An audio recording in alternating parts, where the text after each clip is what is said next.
What's good? Welcome to First Stream Podcast with your boy Toothpick. We are presented by Bet Rivers.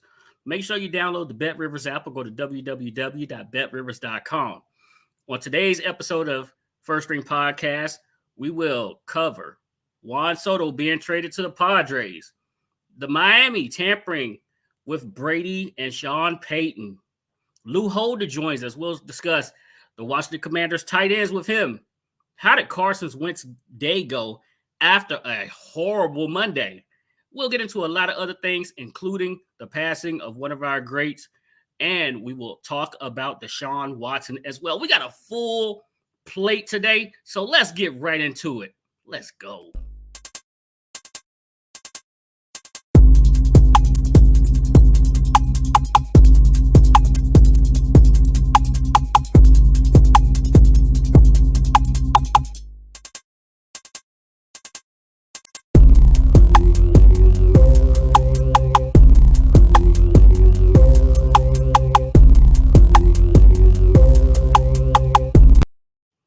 Again, welcome back to First String Podcast presented by Bet Rivers. Make sure you download the Bet Rivers app or go to www.betrivers.com. You must be 21 years or older to play. Let's bring in the squad so we can get to it. Say it. What's good, man? How are you? What's up? The Texas heat is real. Texas heat is real. Hey, let's bring in the mind of a maniac or something like that. I don't know. Crazy guy jumping in the chat with foolishness. What up, Ant? That's why ain't nobody here to see you, Otis. Oh, okay. Ed, if you in VA, you better watch where you parked at, because my man Paulie coming to get you. What's good? The most passionate fan we all know, Paulie. Boy, they ain't nothing but ultra perm. They ain't nothing but an ultra perm. You see what he talking about. And before we get class going too fast, let's get the professor in here. How you doing? How you doing, Lou? You like that one, huh? Said. I do. It was a flashback, man. It was a flashback to come to America. That's what juicy. Juice on the couch, dog. It was an instant flashback. I'm sorry. Boy, they ain't nothing but ultra perm. Hey, shout out to Corey on the Wolfpack. You could never say that Toothpick don't have no hair again. I see you. You know what's going on. That ain't nothing but juices and berries. Juices and berries. Juices and berries. Boy, they ain't nothing but ultra perm. And that's all it is. That would be $8. Hey, man. That would be $8. Hey, somebody passing the Jerry Curl juice. Oh man, they going in on me. You got that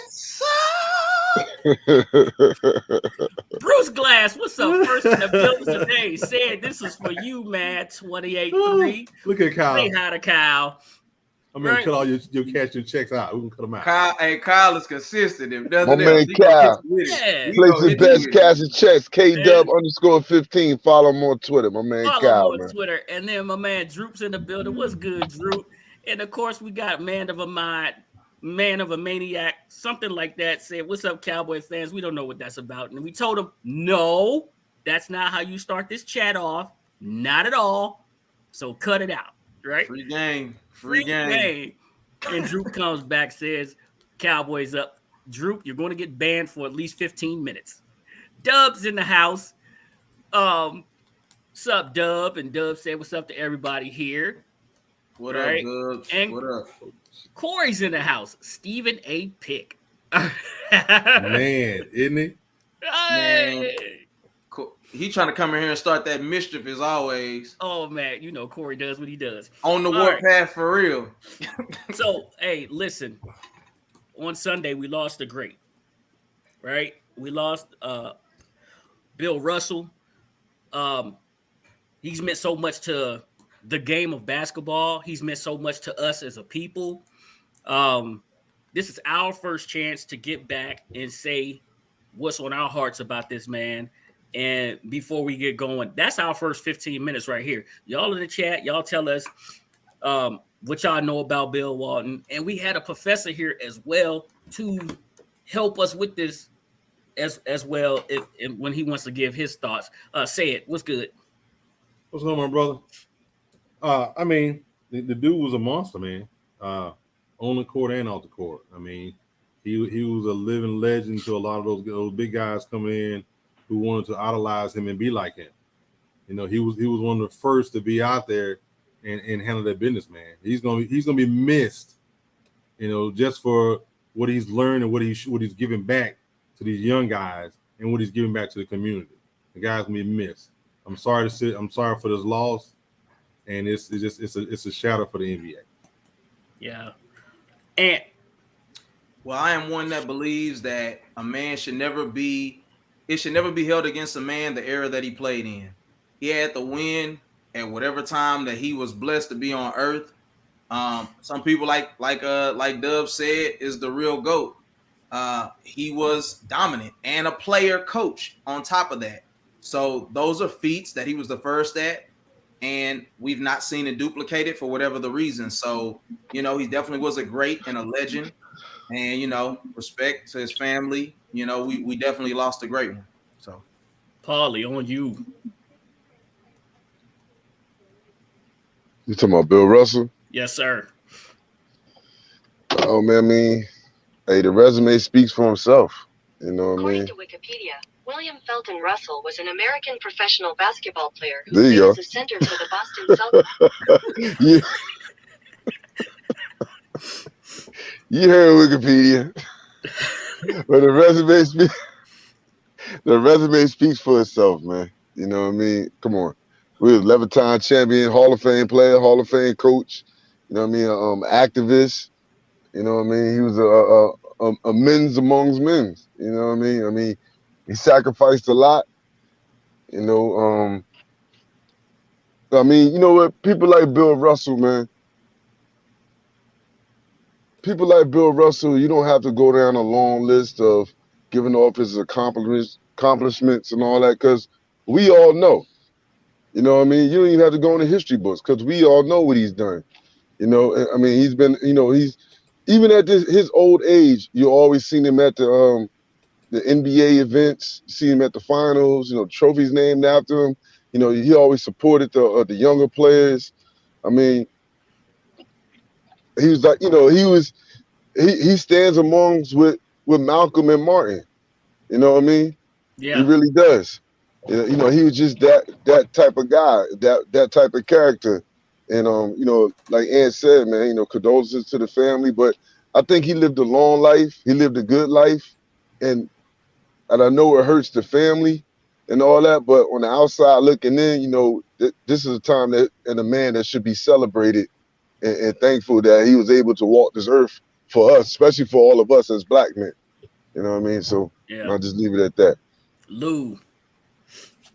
Yeah, 11 rings didn't make him a champion. Him being a change agent made him a champion.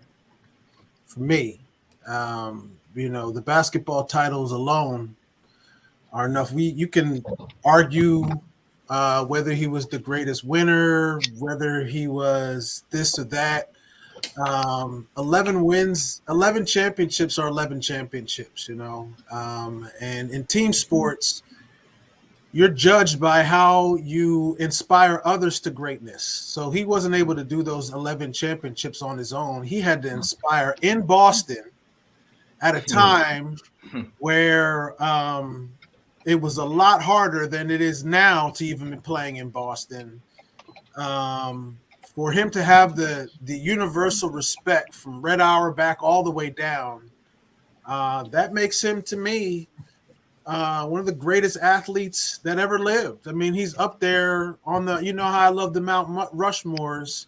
Yes. If you don't have Bill Russell, I don't care what era you're in or you grew up in. You have a video, you have eyes. You know, I don't need to.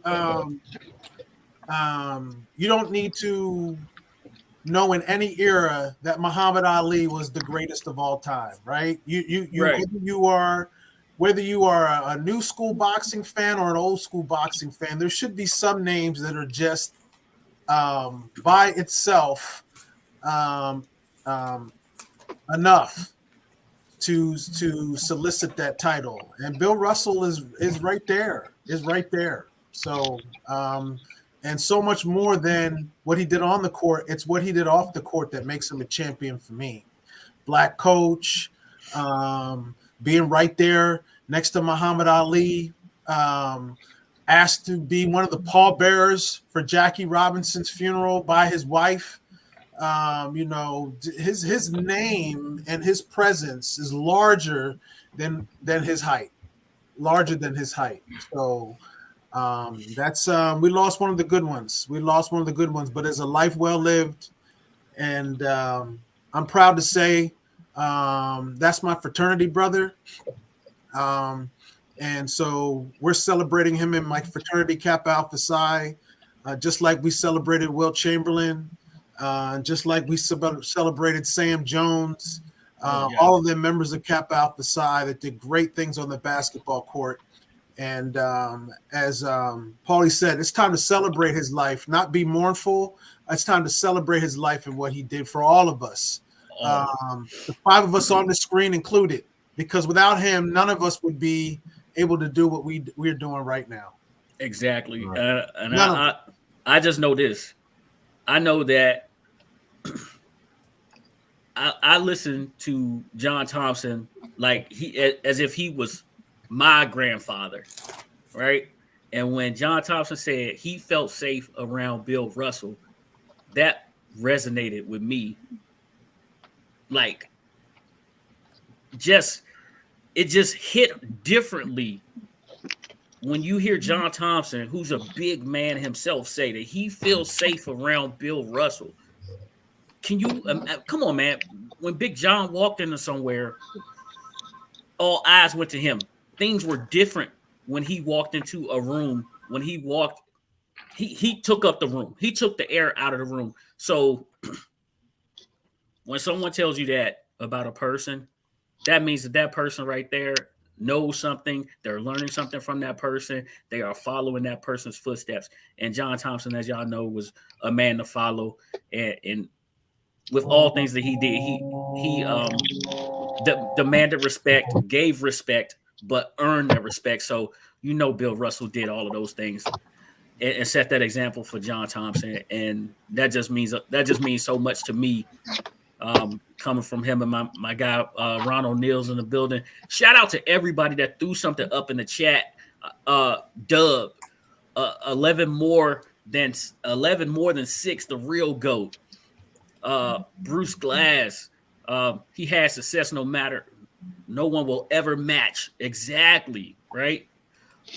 So y'all know. I mean, y'all been hearing this for a couple of days, and it is indeed time to celebrate his life, like we all do, and we really appreciate all of y'all thoughts.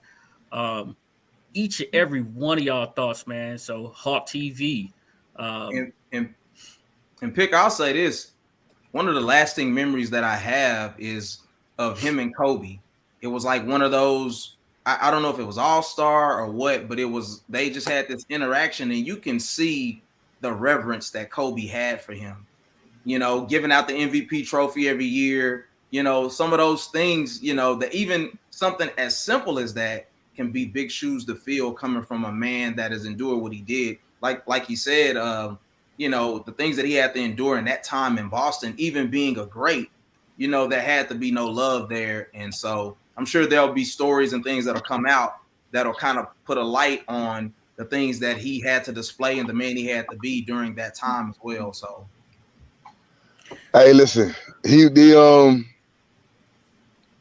got that term out that they use, shut up and dribble. He wouldn't shut up and dribble. And I'm thankful for it. You know what I mean? 100% thankful for it. You know what I mean? So yeah, 100%. man. Hey, I can't wait to see that biopic come out. Right. Got to see a movie. On his life. Or yes, indeed. Well, it's about to be 15 after, and we are going to meet our sponsor's obligation. And we got 2 baseball picks for y'all tonight.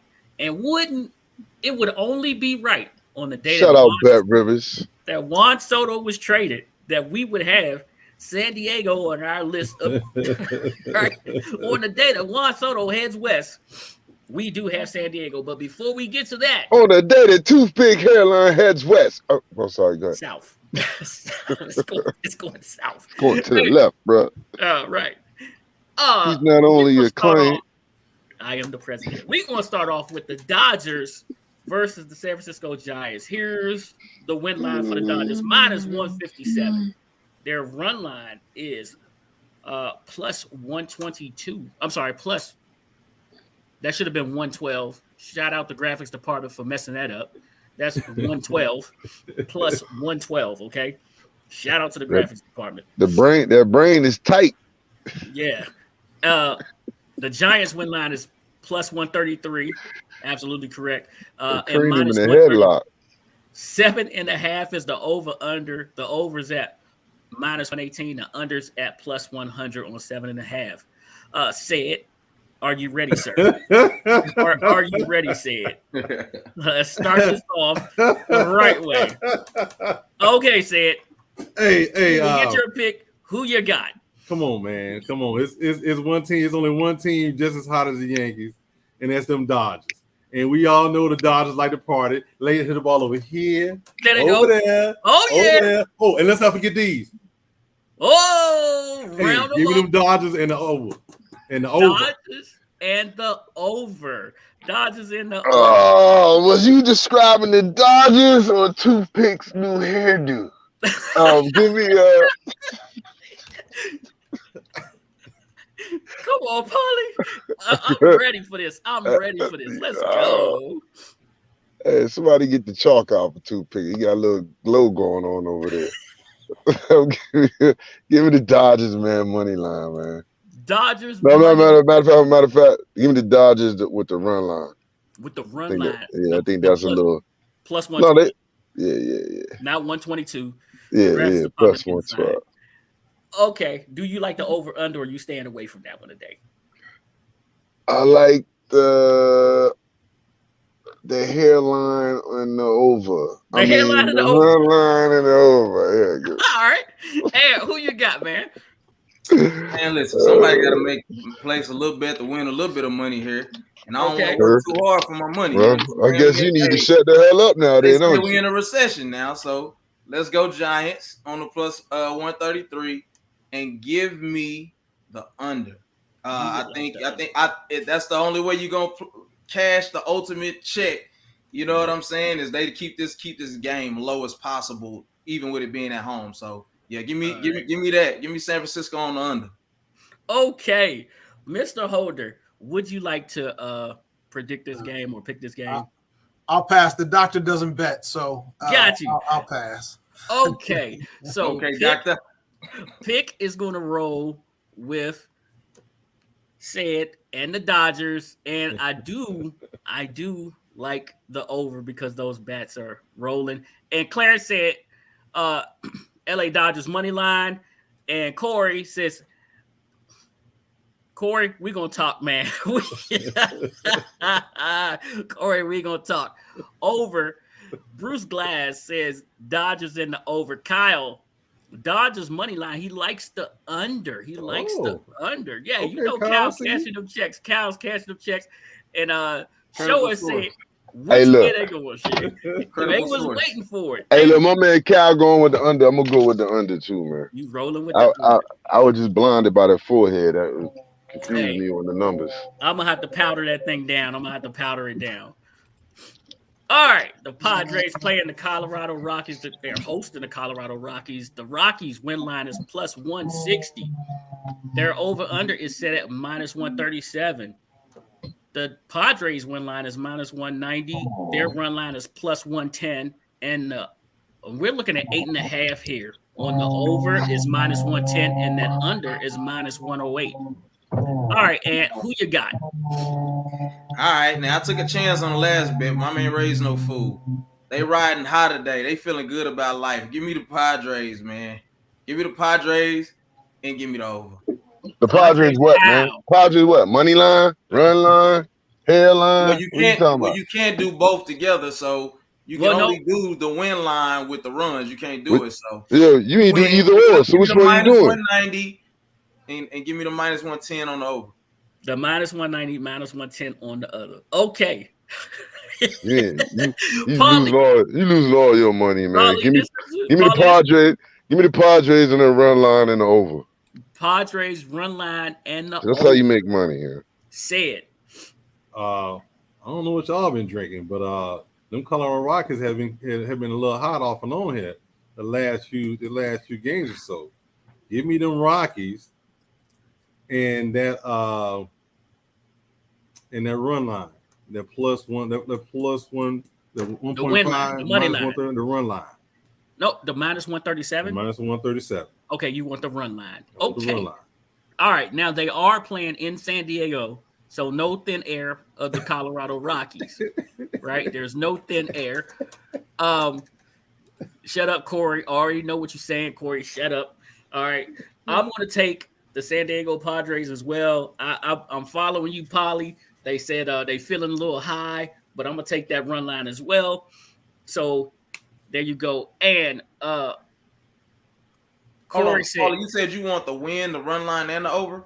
No, Corey said, and it's on that Ron Washington powder donuts. Oh, man. You notice I just ignored him, man. I'm not even. You heard what I said, man. Colorado money line under, and then Corey's also with the Rockies. Sound like Ron Washington squad. Okay, Kyle is going San Diego run line over, and Bruce is going Rockies and the under. That's my brother from another, man. We know it's good. Lou, what's going on, man? You good? Let's talk to Lou now. Good. You good, Lou? Hey, man, you know, I leave the betting stuff to y'all. Big money, Sony. Hey, it is training camp time. Let's talk tight ends with the professor. We're gonna talk tight. We're gonna jump right into Commanders. We got some league news. Let's jump into Commanders first because everybody's here for the Commanders. They're here to see what Lou is talking Commander-wise. Tight ends. What's good with the tight end position, Lou? What's good? What's bad? What's ugly? What do we need to cut out? Well, first of all, it's evident from the time that I've been in camp that the tight end position is going to be paramount in this offense. Just like Carson Wentz used Zach Ertz a number of times when he was in Philadelphia, he's going to need a big, tall, big target to be throwing as a safety valve because throwing deep to Jahan Dotson and Terry McLaurin is going to require time that I don't think this offensive line is going to be able to give him on a consistent basis. So he's going to need to check down. He's going to need to have that safety valve underneath to keep drives alive, keep drives moving. And, we've had some good ones through here, Didier, Donnie Warren, Jordan Reed when he was healthy, Chris Cooley, Vernon Davis for a hot second, so they're going to need to have somebody step up. Logan Thomas is on the pup list. So, but you had some young guys that are in there that I think are impressing some people. Talked to Doc Walker out of camp, and a lot of those undrafted rookie guys. Hodges. Yeah, Hodges.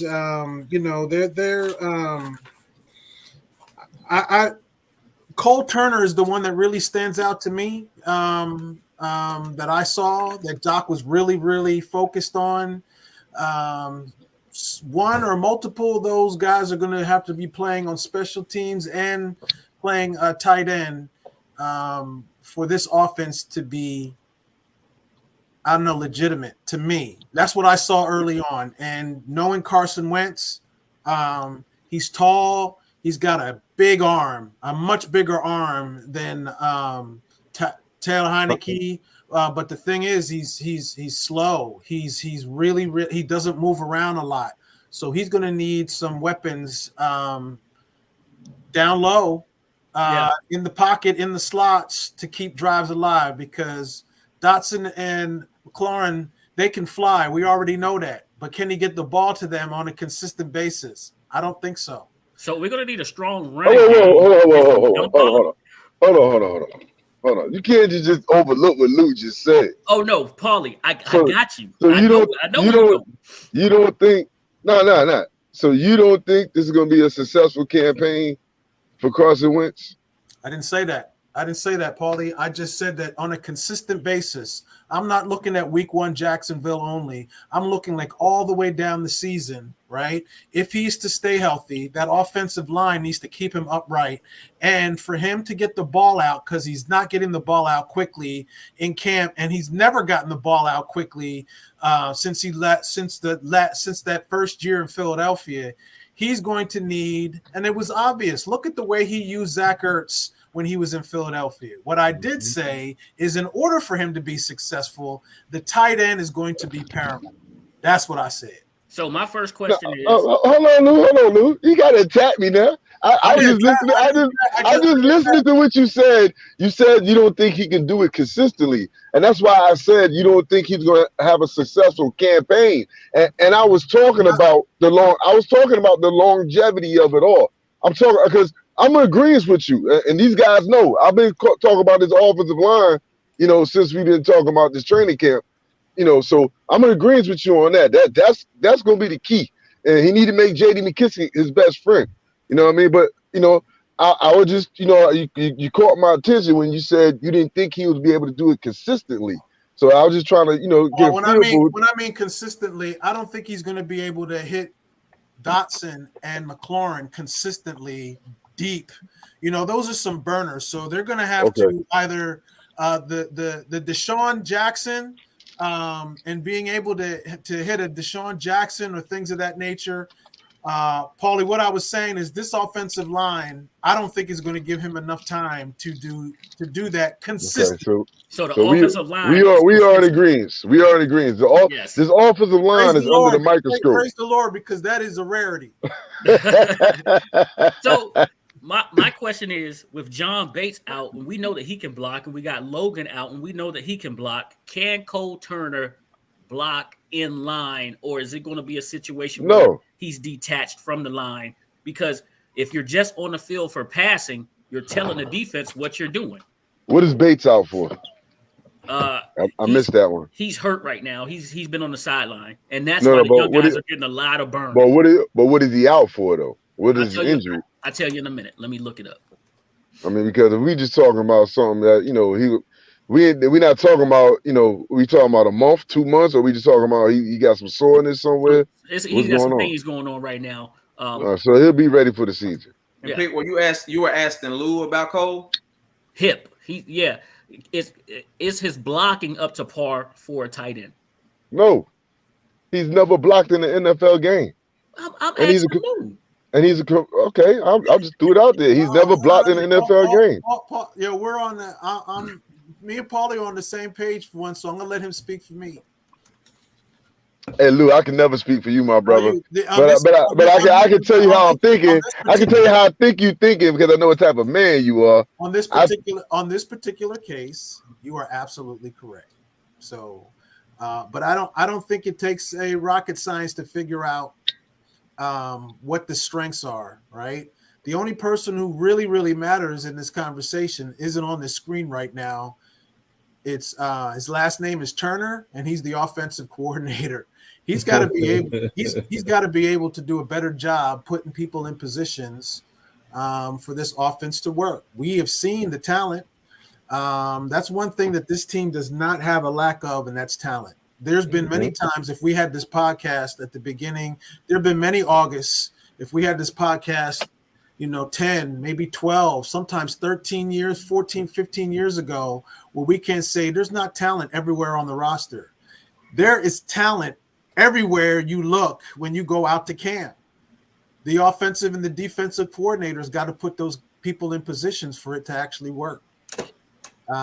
So we could talk till we're blue in the face. If Turner doesn't know what to do with those parts, it don't matter. It really, really doesn't matter. So here's my next question. A lot of us projected like 3, maybe 4 tight ends, and you were going to sort of have to mess around with the PUP, the IR for that 4th tight end. And we were thinking 3 tight ends. Logan starts not on the active roster, and then John Bates, of course, and then Turner, those 3 tight ends right there leading us into the season. But has Bates' injury opened up the possibility to having 4 tight ends, and we have to go maybe 3 running backs now? Because that's going to make the competition, that much tougher somewhere else if we don't know how long Logan's going to be gone, and we got to start him off on PUP or IR. He's already on PUP. Yeah, he's on the PUP already. But you left out Hodges too. Hodges needs to be, put in the mix somewhere. Right. And that's what I'm thinking, because now Hodges would be that 4th tight end, right? Hodges, well, he's fighting. We already know he's like 6'8". Hodges is huge. And he can fly. He's the speedster that we talked about when we was talking about the tight ends. That's Hodges. And coach keeps mentioning his name, which means he's doing something right in practice, and he's catching the eye of Doc Walker. So this throws it. I mean, if you carry 4 tight ends, now you got to cut somewhere else. So it could be at the cornerback position, it could be at the safety position, linebacker, running back, but some other room is about to be affected. It's not if. That was the plan all along. They're going to carry 4 tight ends. That's the plan all along. They had 4 tight ends last year. What you mean you don't know? Logan Thomas is hurt. He's not going to start the season. He's not. So automatically, that's one right there. So that you got 3 tight ends is going to be on a roster. 4 tight ends is going to be on automatically. What it is what they're going to do with Logan Thomas' spot. That's the whole thing. They're going to keep him on the PUP. They can save their roster spot, or they're going to take him off the PUP, put him on IR. Either way, that's the whole thing. And we talked about this when Chris Russell was on the show. That's where you get into the practice squad and who's doing this and who's doing what. But they're going to have 4 tight ends regardless. So any way you look at it. So now I want to ask you about a person that we haven't heard mentioned here in a little bit, which is Sammis Reyes. How's he looking, Lou? I mean, can I be honest? Yes. All these people in training camp, it don't impress me how they looking right now. I know this is not good for the podcast. But no, it's great. It's great for me. To be quite honest, the first couple weeks of training camp is just people running around. We don't really get to see much, whatever. I mean, there's a lot of talk, and I really all of those guys just look okay to me. No one's really stepped up because they ain't doing nothing. Right. They're not really doing anything. They just got in the pads, and even that is just like, I mean, we have to go through the motions, but when you've been covering a team for 20 years, this is my 20th year covering the burgundy and gold. Happy anniversary. Thank you so much. Training camp, especially the first couple weeks, don't really impress me. So I think I would be a better guest to have for you in week 4 of the last week of training camp going into the season. Then I'll be able to speak with some clarity. Nah, Lou. Hey, Lou. You good, Lou? Lou, you already good, but we're gonna put it in the calendar. Good, man. I mean, when people said, Lou, you good? When he asked me to come on, Paulie, guys, when he asked me to come on and he asked me to speak about all this stuff, I say, what do you really want me to say? I just really want to. Hey, Lou, you good? Because you're right, Lou. You said I could speak for you. You speaking for me because everything you saying, I have said to these dudes, and they're looking at me like I'm crazy. I'm yelling with them. I'm arguing with them. You can't tell nothing now. None of this is practice. None of this matters until they actually until they go up against another team. Can I actually talk to you about something that is important? Yeah, but you see the message on the screen that says to Lou, point out, I have low expectations for Scott Turner. I think he calls plays based on his desired outcome, not the capability of his personnel, down and distance or time on the clock. Great. He wants to run his system and not run a system that's to his player's strength. Been saying that for 2 years. It's not about the X's and the O's. It's about the Jimmies and the Joes. How many of them do we have? We have a lot. We got a whole team of them. What are you talking about? That's what I'm trying to tell you. This is one of the most talented football teams I have seen out in Ashburn. There's talent everywhere. We have a lot. But if you are going to force a system on these players and not be able, the one thing that Joe Jackson gives and all of them did that was so expertly done is they were able to how you win 3 Super Bowls with 3 different quarterbacks is that you work to the personnel that you had, right? And 3 different running backs. Bobby Beathard got all the groceries, but there is no better chef in NFL history than Joe Jackson. Not a one. You heard it. So you heard it. You cannot, for people, we're talking about errors in Bill Russell. For people who know football, this area is very educated when it comes to football. We know because we have been spoiled and we have seen the very, very best, right? We will not settle. No fan in this fan base is not going to settle for any mediocrity when you have seen Joe Jackson Gibbs in action, right? Exactly. So exactly. What I need is Del Rio, Turner, Rivera, all of them to be able to manage the clock, manage the games, put these people in right positions, have some things up your sleeves, and have a competent game plan every single game. That to me is going to be an indication of a successful season. We deserve a successful Lou, my season. guy. Lou, my guy. I've been yelling this too. I said it's the coaching staff. The coaching staff need to step up. Coaching staff needs to step up. They're on the clock. Period. They've been on the clock. I mean, we all know, let's be honest, when you get a new quarterback, that buys the head coach at least one more year, right? Because, you know, you can say, well, it was only my first year with Carson Wentz or whatever, right? That automatically bought him another year, right? In theory. But in reality, this is the year that things got to pop off. But you know what it don't buy? For all three of them, Turner, Rivera, and Del Rio, this is the year that it's got to pop off, not just in September, but in December too. Yes, and it does not buy your coach, your assistant coaches. Don't keep talking to me about training camp. Tell him, Lou. Tell him, Lou. Hey, look. I'm just tell him, Lou. What they want. Tell him. Bet that river. Tell him. Tell him, Lou. Because I've been telling these fools the same thing. And another thing is, like I said last week, I'm going to say it again this week. When you go out and you give up the assets and the money that you gave up for this quarterback, you telling me that we're a quarterback away. So you better make it work.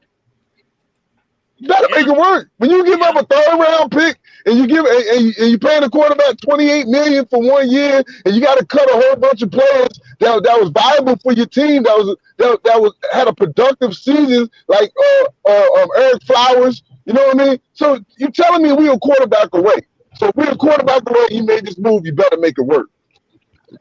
Yeah, I mean, because Brandon Sheriff going to Jacksonville, you know, you had the money to pay him. I mean, you paid Terry McLaurin. You could have paid other people. This offensive line is a concern of mine. It is definitely a concern of mine. But again, it's only the 2nd week of a long training camp. So I will be a better guest to have when we're talking about the Commanders. I will be a better guest to have with that later on. But what I do feel that was very interesting is these new Guardian caps that they're wearing over their helmets that's all over the league.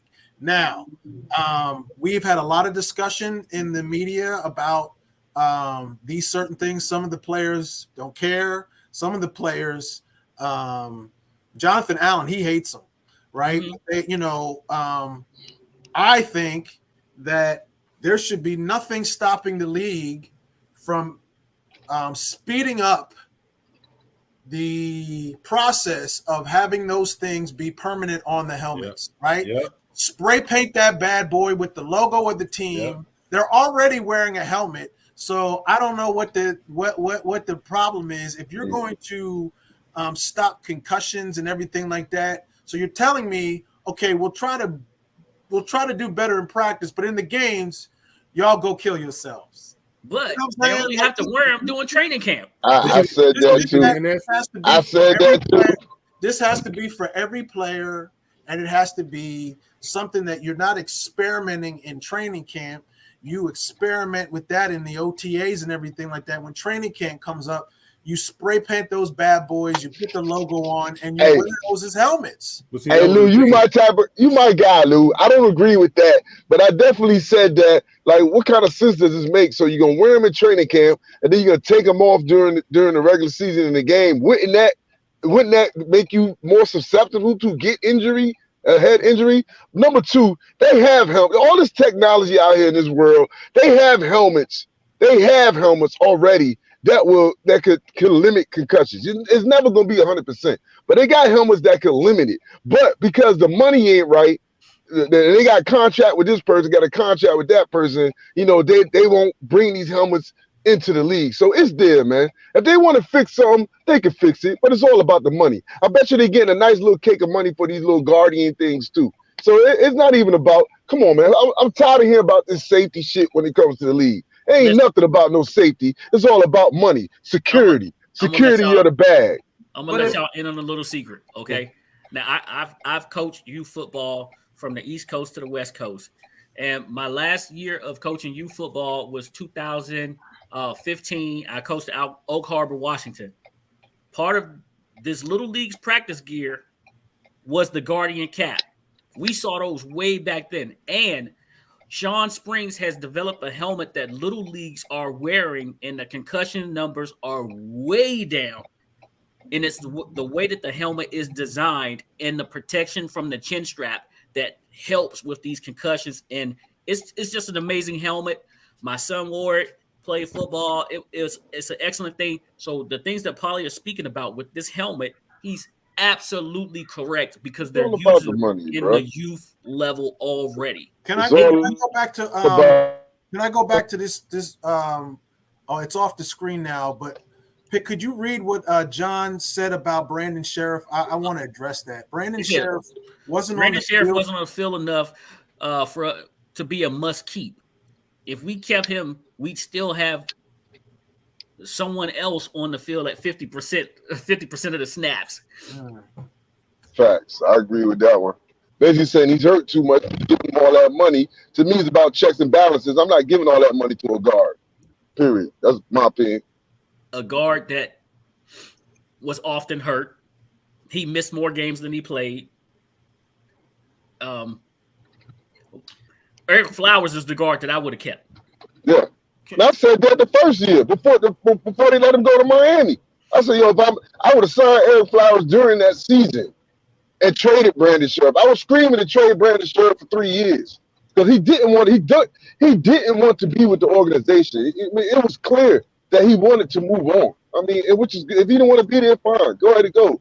And he left, fine. But I didn't want to give him all that money from the jump. He was a good player, Pro Bowl player, but he was inconsistent in the lineup. And you can't have that with a player making that much money. That's been our problem for years. The top of the payroll on our team has not been performing up to level. It has either been because they haven't been performing up to that level or they've been hurt. And we can't have that no more. If you're making all that money, you need to be on the field and producing. Period. What's your thoughts on it? What's that? What's your thoughts on this comment? Even when we had people on the field producing, we didn't pay them. So what does it matter? I mean, okay, so they're not on the field and you're not paying them.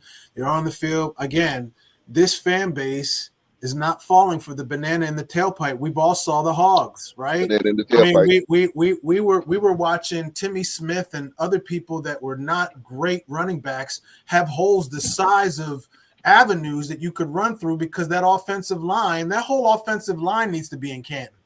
Right. So you need to it really, the game of football has not changed. It's all in the trenches.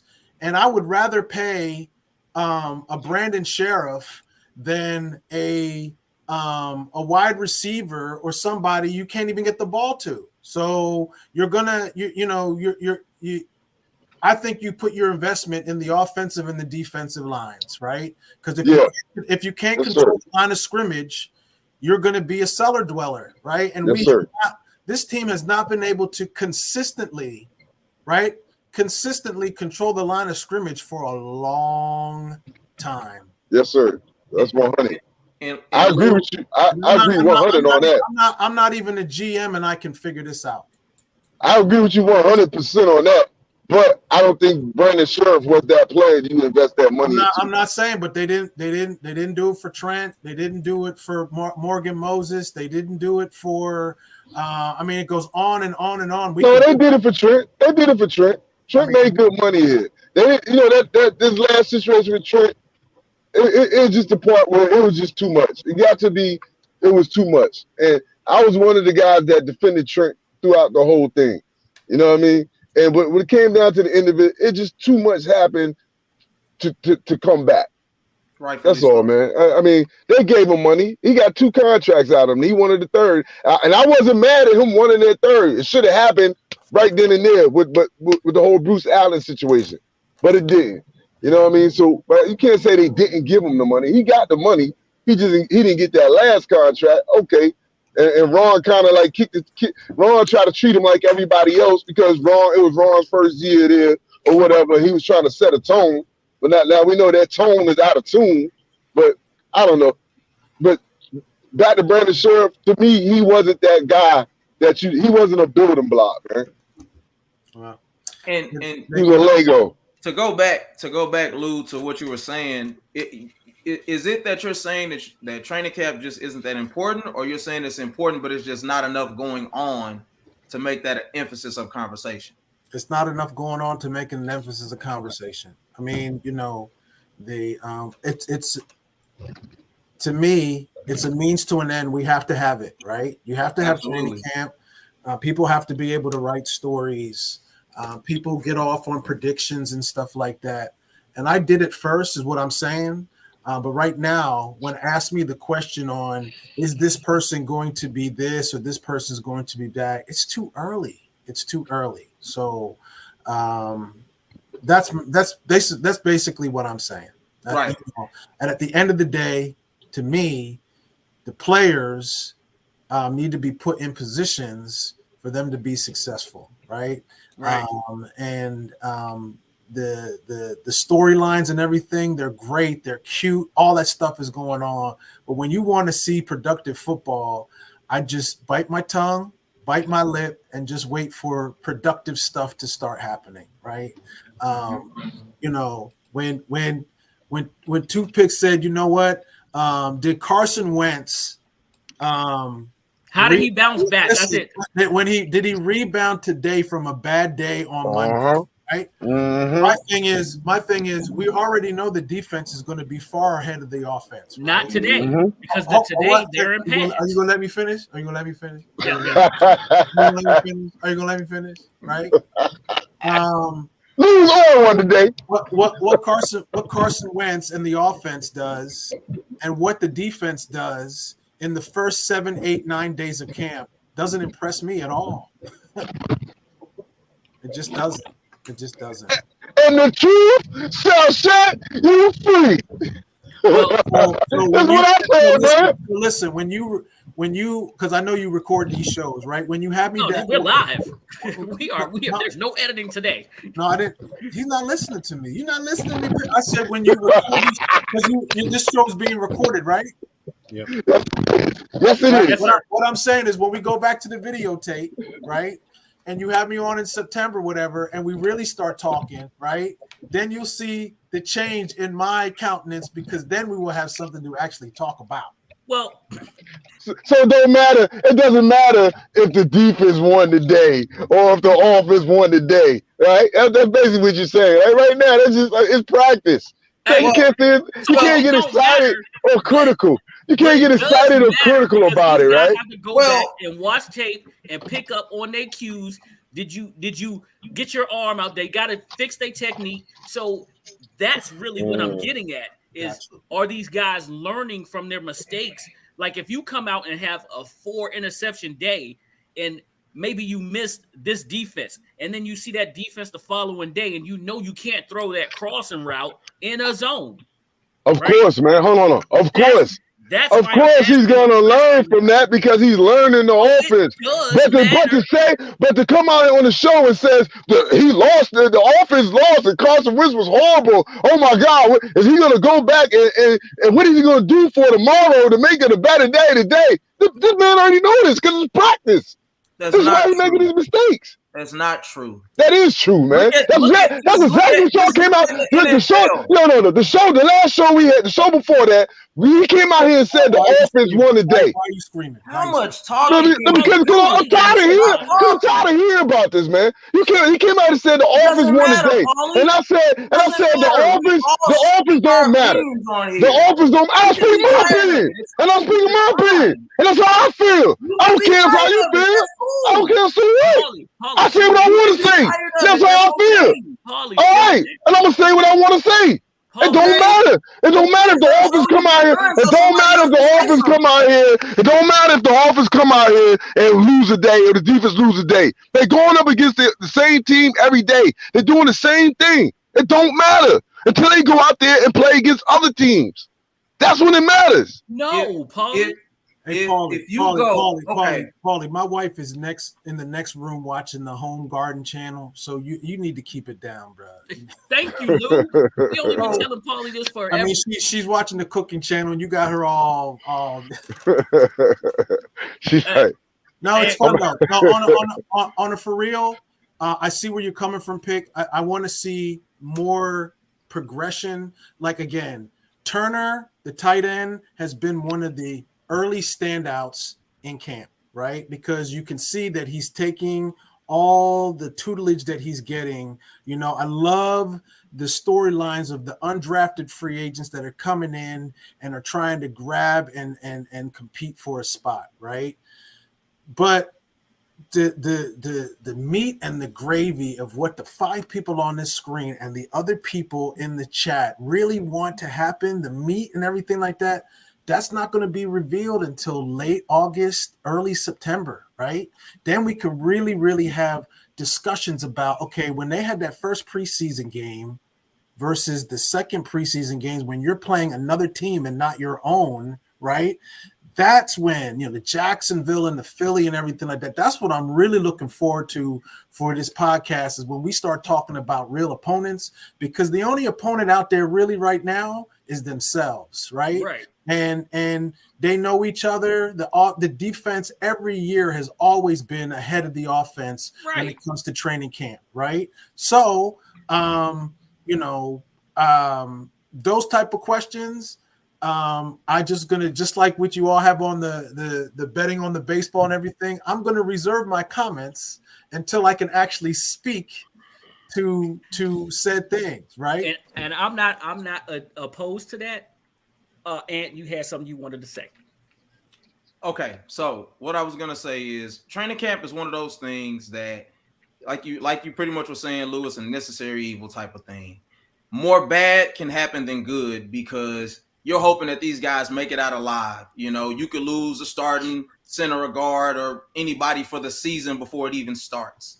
But what I will say is, while some of these things are having somewhat of an importance, is because who's your best lineman, for instance? Who's your best offensive lineman? That probably is our left tackle right now. If he spends the entire training camp being a turnstile, that's not going to automatically get better once you start facing other opponents.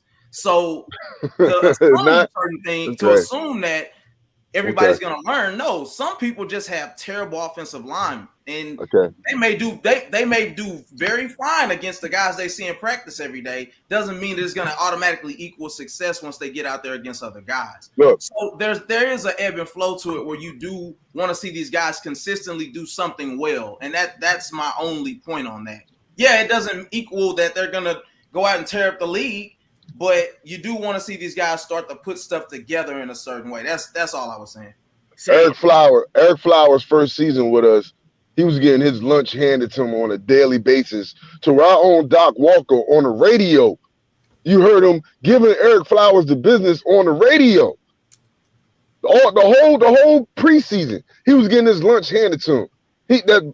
That season, that year, he was our best offensive lineman. This is what I'm saying. Practice is what you're saying is always important, but you can't measure that. You can't measure when you're going up against the same person, the same group of people every day. They know what the play is. They know what you're supposed to be doing. You know what they're supposed to be doing. You can't measure it until you go up against other teams. I got a question. I got a question. Do we not say that steel sharpens steel? Right? I said that last week. Right? So how can steel sharpen steel if you say it don't matter when you grinding the steel together? Can I ask you all a question? In the 4 major professional sports that we have in this country, football is the only one that actually we really even talk about as far as training camp. Do we talk about basketball training camp? No. NBA? Do we talk about hockey, the training camp? Do we talk about baseball? I mean, we talk about games, but do we talk about the you know, did a pitcher hit his spots or whatever when they're lobbing to a pitch? This is the only sport, right, in this country where we get geeked up over did he run a route in practice, right? With every other sport that we have, every other sport that in North America, every other sport that we have, first of all, the training camps aren't even open in basketball, right? You know, this is the only time where fans can really come and reporters are there because football is king. But because football is king, we feel that we have to have some type of reaction or some type of prognostication about people in shorts, right, that are just running around, right? Armand said, yes, we talk about Summer League NBA all the time, Lou. I mean, and I'll be honest, you did just speak to it, Lou. Football's the big dog of them all. And even the inner workings of what happened. No. I will address what he said. Summer League is when you're playing against opponents. I'm talking about, I agree with you, Mr. Armand, right? Yes, it's Armand. Right. I agree with you. When the games start, we should think about it, right? When we have spring training, we talk about it for baseball. When you have summer league, yes, we talk about it. When you have exhibition games, yes, we talk about it. But are we really talking about when the Wizards have their first day of training camp? The first, did Bradley Beal make 5 passes, in a row or whatever? When we get to hockey, did Alexander Ovechkin find Nikki Backstrom in the first couple days of practice? That's what I'm talking about. I want to do apples and apples and oranges and oranges. He said I need to be drug tested. I'm telling you that I know exactly what I'm talking about, that I'm not talking about the games, because the summer league, they're actually playing against another team, correct? Right. I'm talking about when they are scrimmaging against themselves. Hey, don't get me wrong. I really would like to scrimmage another team where we can see. And that's coming. Isn't it coming soon? That's coming soon. No other team will scrimmage us because of this stupid Richmond thing. And they won't even scrimmage Baltimore, right? And come on. In Buffalo, we messed that up because of our running back coming back home after he signed a contract with was about to sign a contract with Buffalo. So we missed out on a Super Bowl contender getting some real work in. This country loves football so much that we have spent 30 to 45 minutes talking. Yes, Lou, we have. And it is king. Football is king to the point where people are ready to bet on a Hall of Fame game this Thursday because we don't have enough football in our lives. It's amazing. It's amazing. This sport, this league has so many problems and people just don't care. They just want to see other people beat each other up. That's exactly it. That's exactly it. Again, and they will get mad when you don't practice beating people up correctly. Yes. America's passion. Again, Corey was right. I looked at Corey, you were absolutely right. In 2018, Brandon Sheriff only played in 8 games. In 2017, 14 games, 16 games, and 15, 16 games. So a total of 78 games in his 6 years. Missing 11 last year and 13 in 2020. He played 13. He played in 11 in 2021 and played in 13 in 2020. So again, Corey is always right. I'm sick of you, Corey. I'm so sick of you being right all the time. Say it. You cannot let Corey out fact check you anymore, man. Come on. Hey, so let's go. Hold on. He out fact checking you. You the one make the fact. I was on the tennis court. You was on the 10th court. Okay. You was in the My bad. All right, man. You gotta keep me right. Hey, Juan Soto goes to the San Diego Padres. He said last night that it felt weird because he hadn't heard anything about a trade coming. Well, Juan, we gave you your flowers yesterday at your last plate appearance. Now Juan's gone. Paulie, I know you're not a Nats fan, but is this a Washington thing? We cannot sign our top players. Have the Commanders' inability to sign their own affected other DC sports Listen, teams? man, I'm not a Nats fan, but that's a good thing in this situation. I mean, this was a learner's decision. This was not they could have signed him if they wanted to sign him. They didn't want to sign him. You know, what I'm starting to question now, are they really selling this team? You know, I mean, why would you sell your best player away and you selling the team, and the player has 2.5 years left on his deal? You know, I want to sell a team. I want the team to look nice and shiny. Mm-hmm. All right, I don't care how many prospects you're giving me back. I don't know what these prospects are going to be. I can't see the future, but I know what the present is. And the present was Juan Soto at 23 years old. So not only was he your present, he was your future also. Mm-hmm. Now, I follow the Yankees and the Mets. They're my teams. They would have never made that move. They never would have made that move. He would still be in pinstripes, whether it was black and white or blue and orange, one of the two. You know what I mean? But maybe they just felt like, sign him to this deal. He had 2.5 years left on his deal. If they signed him this year, or if they signed him next year or whenever, in 3-4 years, they still not gonna have a team that's strong enough around him. And supposedly they got some good prospects back for him, some high level prospects. But like I said, you don't know how that's gonna turn out. So I don't know, man. I mean, they made the move they wanted to make. This is not about the Commanders or about the Wizards or about or the Capitals. This is about the Learners and the Nationals. And they felt like they wanted to press the reset button. And like I said, if you look at the deal, they got prospects for him. They got all the top prospects out of the Padres for him. So good luck to Juan Soto out there in San Diego for the next 2 years. Because he's definitely going to hit the free agent market. Oh, yeah. Say it. The Padres are absolutely happy today. They're happy that they got a guy that's a hitter, does his thing on the field. The only bad thing about it is they're in the same division as the Dodgers. So, them being like 11.5 games back, the only shot is at the they try to make the wild card. They said, go ahead. Can I say this real quick? But the thing is, you talking about this season. The man 23 years old, and they still, after this season, they still have another 2 years with him.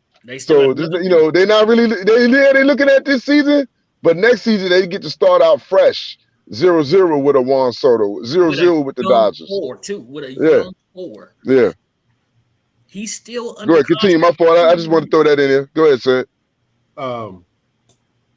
Like I said, the only bad thing about the trade with the Padres is they're in the same division as the Dodgers. At this point, they're only about 4 games behind the Braves and for the wild card spot. So you never know, these guys can get hot. The Braves are about to play 11 games with the Nets. So that could pretty much lock up that division. The team that win the majority of these games here, because the Braves are only 3 games behind the Mets. So they got 9 games to play against each other, and the Padres sit and wait. So the Padres can turn around. They can get a little cohesion with him joining their squad. They got a possibility to bounce into the wild card spot. Hey, Ed, we just asked a little bit ago, and I'm coming to you with this one. Who should we watch? And none of us said the Padres. If you remember, now, does this make the Padres a team to watch for this wild card spot, just like Sid just pointed out? Absolutely. I mean, in baseball, man, almost more than any other sport, one man can really make a gigantic difference. Unless they're going to give him the Bonds treatment and put him on first and keep putting him on first, he can change the trajectory of games like that. And the Padres are the clear-cut winner of this trade.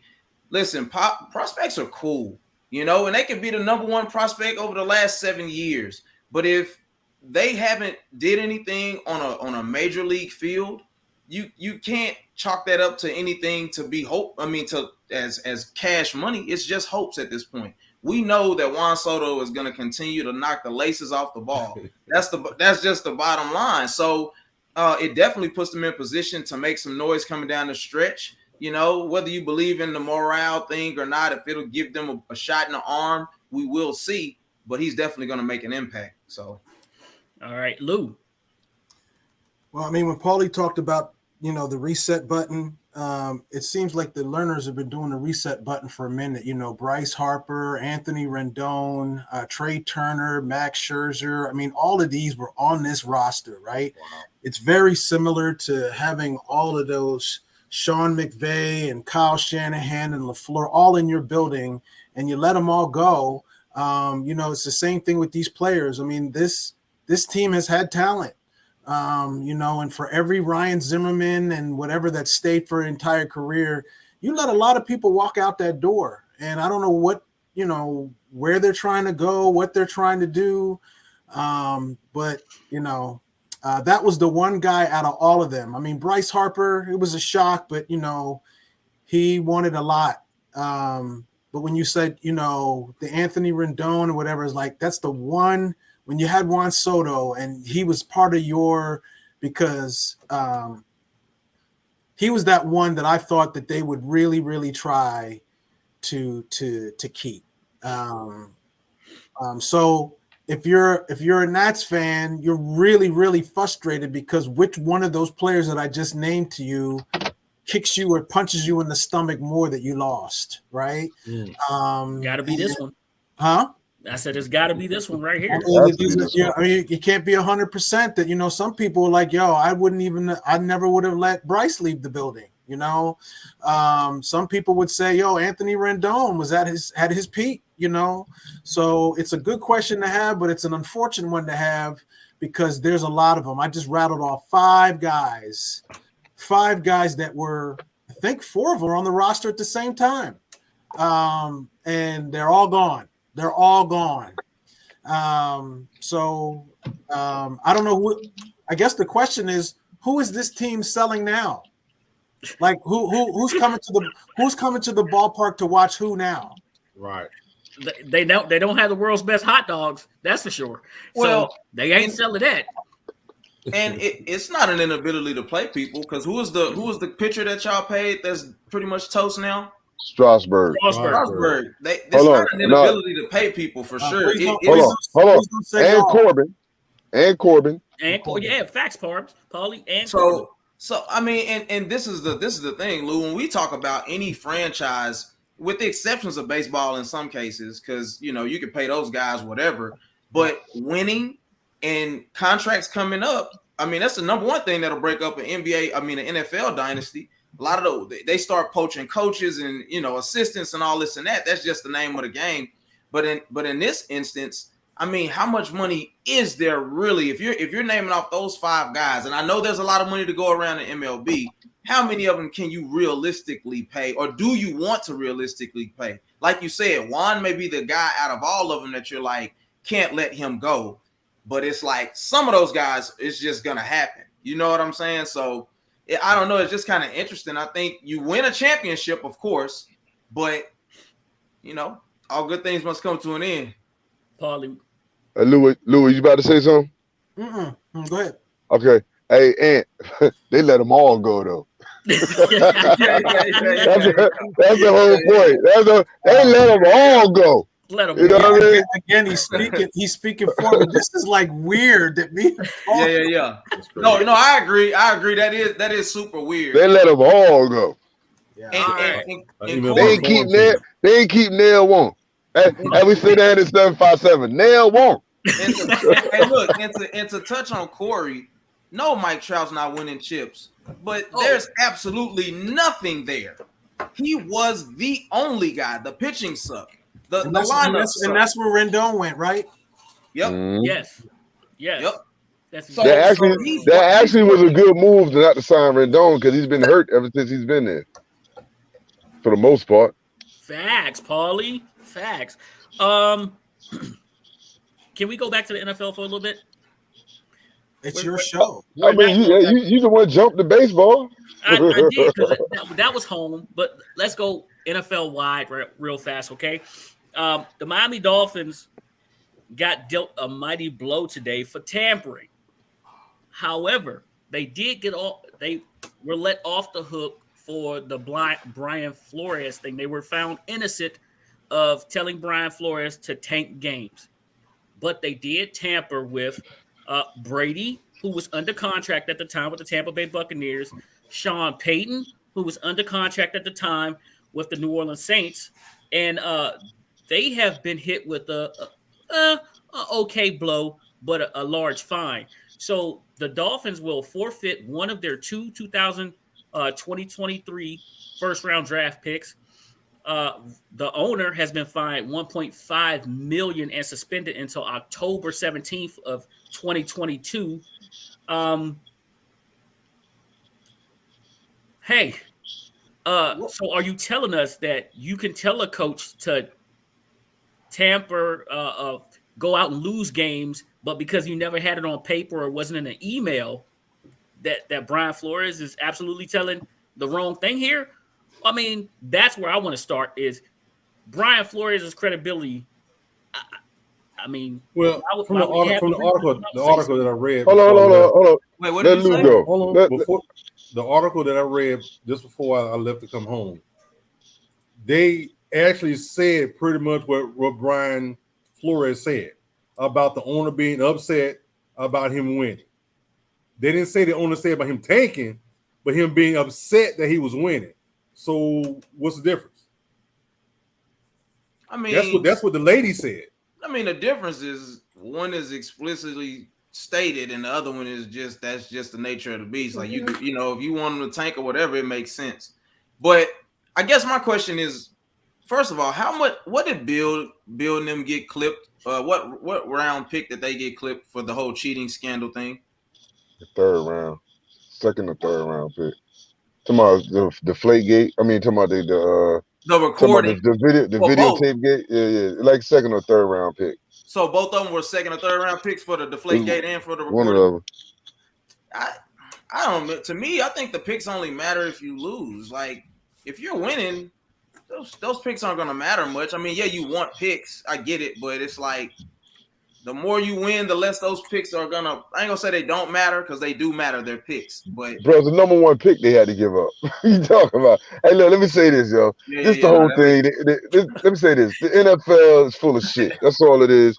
All it was the league protecting the owner. All right, that's all it was, man. The lady, the investigator, Mary Jo White, she said it was a conversation between Flores, the GM, and the president, where the owner came out and told all three of them at the same time that draft position was more important than winning games down the stretch. Sure did. They said that. And the league tried to say, well, it was interpreted the wrong way. It was more of in tongue in cheek. He didn't really feel like that. He just threw it out there in a jovial type of conversation. No, he meant that. Because we sit here at the end of the year when we bad, we all had this on every station, on every article, every report, have the same conversation. Should they really be winning games or should they be taken for draft position? So the whole thing is the league is full of shit like it always is, and all they did was cover up for an owner, and then they try to make you forget about it by hitting them with all this tampering BS about Tom Brady and all that. Okay, see, we got him for this, but the stuff we ain't gonna get him for what the black man said to him. Take it how you want to take it. Lou. Wow, I'm in a really weird space because Paulie's speaking for me, man. I don't know what else to add. The NFL, all the owners, man, there's no real recourse, upright behavior going on throughout the entire league. There's just a lot of, but people bypass it because they love the sport so much, right? So at the end of the day, what is $1.3 million to that owner? That's like the going back to Coming to America. Oh, I just gave him some pocket change. That's what that is. I mean, you know that's what that is. So Miami got what it deserved. But then Miami got what it deserved. But then again, at the end of the day, it doesn't really matter. It doesn't really matter because the NFL, Roger Goodell, works for the owners. He works for the owners. It's the modern day Sopranos. He works for the owners. And the whole funny thing about it is they acting like it's a big deal. They suspended him for this time. That man don't care. What are you suspending an owner for? What are you suspending an owner for? Yeah. Hey, just look at Dan Snyder. He can go on his yacht. He can go on his yacht and watch the game if he really want to. What are you suspending an owner for? Oh man, he can't come to the league meeting in Vegas. He can't come to the facilities. He can't come to the facilities, but he can call. Oh right? man. Can't come to the facilities, but he can call. He can conduct day-to-day business on a real yacht. A real fine is like all that stuff that Kevin Costner and all them were doing on that movie Draft Day. They should have his first round this year, second year, third year. I mean, that is where you penalize somebody if you're taking away their future of their team for the next 5 years, right? Or 6 years or 7 years. All this stuff is just don't do that again. Don't get caught. Right. Mm-hmm. Don't be stupid enough to get caught. There you go. Right. There you go. So we pretty much covered the draft picks. I mean, if you have 2 first-round draft picks and they took 1, so every team gets a first-rounder until they trade them away. So, and you took a 3rd-round draft pick. So yeah, this is a joke, man. Don't discredit Flores the way y'all did and try to make it out like he don't know what he's talking about. We know the guy knows what he's talking about. And my biggest thing is never in the history of the NFL has an owner got upset about winning games. They know how hard it is to win games. They know how hard it is. They will fire a coach for not making the playoffs, but you upset about winning a game. Come on, man. No, that's not how this thing works. That is not how this thing works. We're not dumb. You can't pull that one over on us. Sticking in the NFL, and we're going around the league. 6 games for DeShaun Watson. Lou, let's start with you because Paulie, your muse is on this phone right now. So again, from all I've been following and everything like that, this Roger Goodell, this league has a real PR problem going on because at the end of the day, you have stuff about women, right? That the league is trying to be very sensitive about. But you thought the suspension was going to be more, and do they fight it? Whatever. At the end of the day, an athlete with talent will get over on so much stuff, right? If he had no talent, we wouldn't even be talking about. But because he's got a little bit of talent, we're talking about this story. So again, it's the news cycle. It's what's going to happen. It's going to be interesting to see what the league does, though. It's going to be really interesting to see what the league does. Say it. Yeah, I listened to. I read some of the articles talking about why she suspended him 6 games and the stuff that he could and could not do, places he could and could not be, all this other jibber jabber, about the 6 games. The NFL has a problem where the sentences don't seem to add up, with certain things, with certain people, don't need to call them no names like XYZ. But now, are you talking about Houston? I'm not going to call no names. I'm just trying to figure out if you're talking about Houston. We're not going to call no names. But if it's going to be interesting to see whether the NFL decide they want to appeal what she did, because they wanted a full year and they wanted a heavy duty fine, and all she gave was 6 games and no fine. His agent, they were in the Cleveland Browns were expecting about 6 games. So it's almost one of those. Do we want to protest it? Do we want to appeal it? Or do we just want to go to 6 games and be done with it?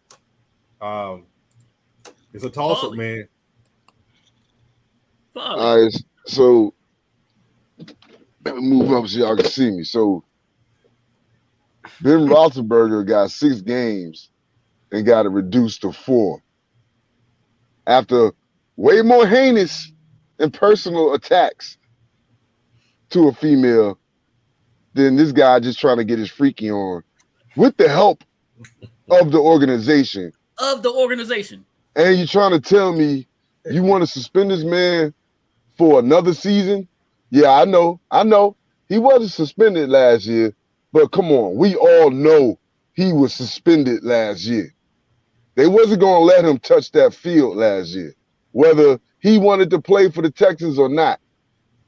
They wasn't going to let him touch the field last year. He got the 6 games. He sat out 17 last year. That's 23.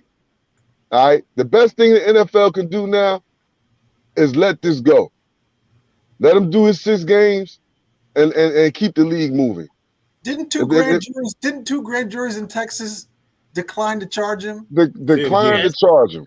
Exactly. So now when you say Paulie was getting his little freaky on, right there. Yeah, he wanted to get it. He was getting his freaky on, and the team was helping him get his freaky on. The team was helping him. You know?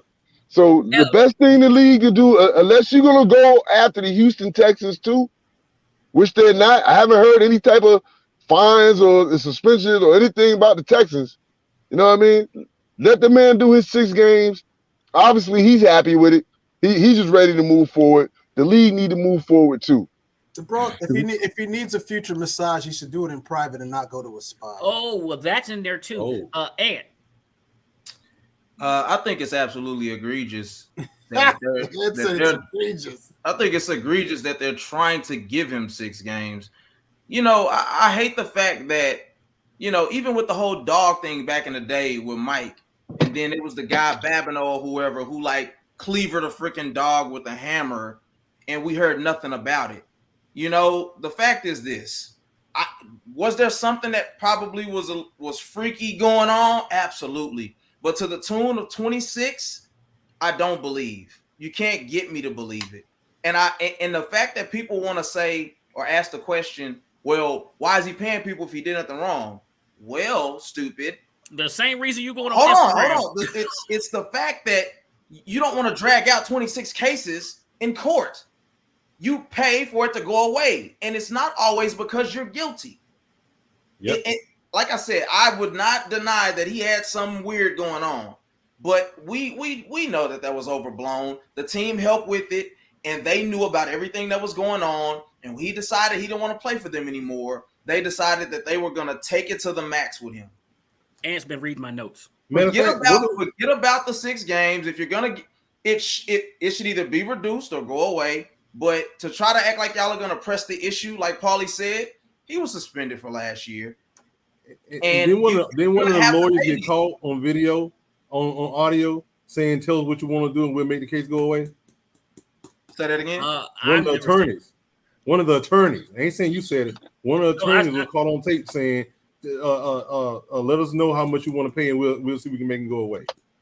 One of the attorneys did. Of course they want to do that because is it no way he's lost in the court of public opinion. He wants to play now. He's ready to move on. He wants to play. He's ready to move on. So of course, at this point, instead of letting this go on and on, he's going to pay these people off.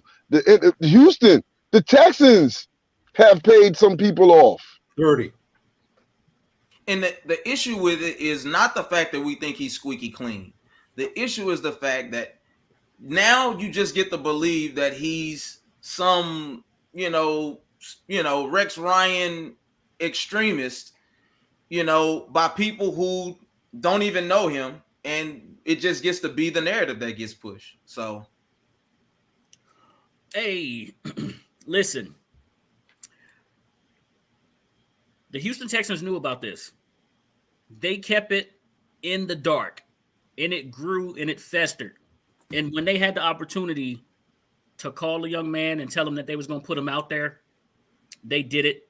And now the Houston Texans has settled with 30 women. They've settled with 30 women. They've paid off 30 women. But no one is saying anything about that. They need to be held accountable as well as Mr. Watson. He's gone back and paid the young ladies twice because they obviously got paid and knew what they were coming in for. When someone asks you to sign an NDA, a non-disclosure agreement, he's ready to move on with his life.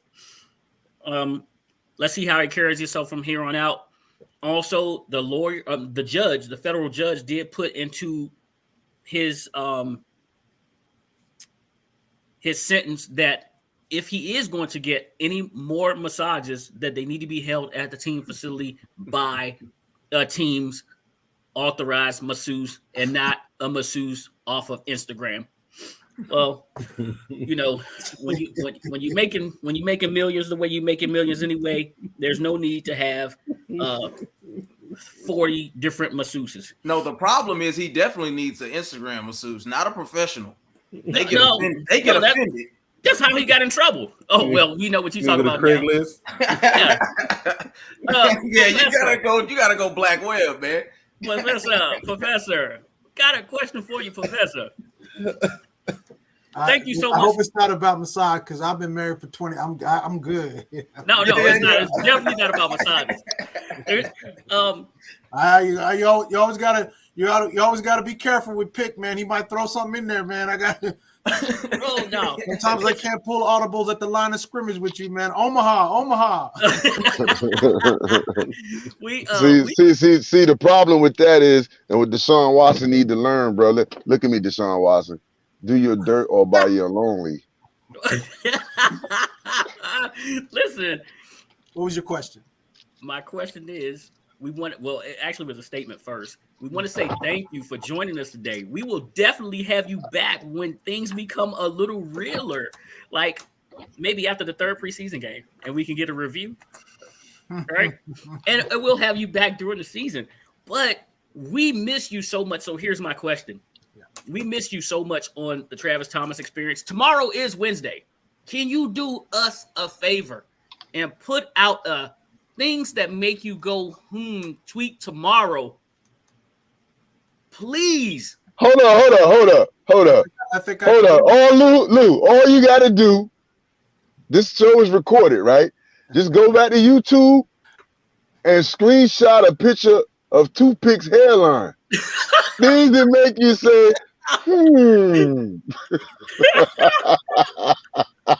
Great one, Paulie. Great one, man. I can't help myself, bro. I can't help myself.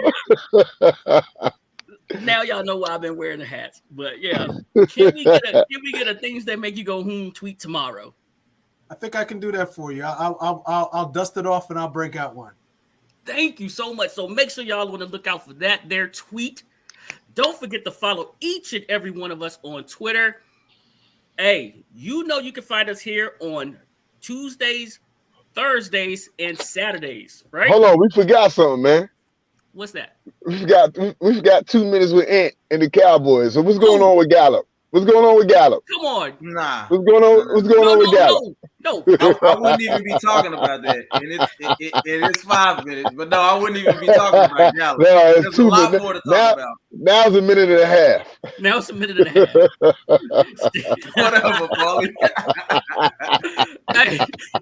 Hey, I told you sometimes, man, it's great to leave things on the table. We'll get back with Ant. But listen, we call it an OG classic because we get in and we get out. Thank you. Corey's a fool. Corey is a fool, man. Let me get that comment over here. Hey, thank you all for watching. Don't forget to like and subscribe to the First String Podcast. Hit them with it, Paulie. Hell to the W, baby. Go Dogs.